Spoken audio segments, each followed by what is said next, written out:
ছেলেরা যদি 4টা বিয়ে করতে পারে তাহলে মেয়েদেরও 4টা কেন, মেয়েরা বেশি করবে, কারণ মেয়েদের এনার্জি অলওয়েজ বেশি থাকে। ছেলেরা যদি 4টা বিয়ে করতে পারে তাহলে মেয়েরা পারবে না কেন? অবশ্যই পারবে, কারণ নারী পুরুষ সমান অধিকার। আর যদি একটা কথাই চিন্তা করি তাহলে মেয়েদের চেন কোনো কাজে লাগে না, চেন খুলে মুতার অধিকার তো তাদেরও আছে। মালে আসেন, একটা চাবি দিয়া যদি 4টা তালা খোলা যায় ওটাকে বলা হয় মাস্টার কি, আর একটা তালা যদি 4টা চাবিতেই খুলে সেটাকে বলা হয় খাঙ্কি।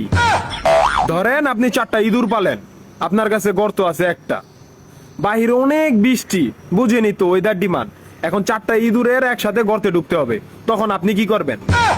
ধরলাম উপরে নিচে মিলাই আরো 2টা আছে, হ্যাঁ, তাহলে 4 নাম্বার ইঁদুরটা কই যাবো? কানের ফুটা দা না নাকের ফুটা দিয়া? হ্যাঁ, তার মধ্যে মাসের মধ্যে 7 দিন থাকে লকডাউন।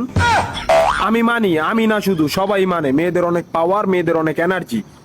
তাহলে দেশের মধ্যে ঘন ঘন লোডশেডিং হয় কেন? আমার মাথায় কোনোভাবেই ঢোকে না। একটা ছেলে যদি 4টা বিয়ে করে, 4টা ঘরে যদি 10টা সন্তান থাকে, তারপরও বাপের নামে একটাই থাকবো। এখন আপনি যদি 4টা বিয়ে করেন, একটা সন্তান হয়, তাহলে বাপের নাম কি দিবেন?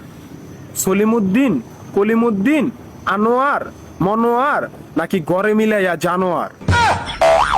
আপনি কি নারী না ঢাকা শহরের লোকাল গাড়ি? 30টা সিট ফুল, 20 জন দাঁড়ানো, তারপরও বলে পিছনে সিট খালি, ওঠেন তাড়াতাড়ি, পিছনে সিট খালি, ওঠেন তাড়াতাড়ি। শুধু এই সমস্ত মেয়েদের কারণে পুরা নারী জাতির সম্মানহানি হয়। আমাদের উচিত সিটি কর্পোরেশনের কুত্তা মারার ইঞ্জেকশন দিয়া এদেরকে মেরে ফেলা, যাতে এদের জন্য অন্য কোনো মেয়েদের কেউ খারাপ নজরে না দেখে।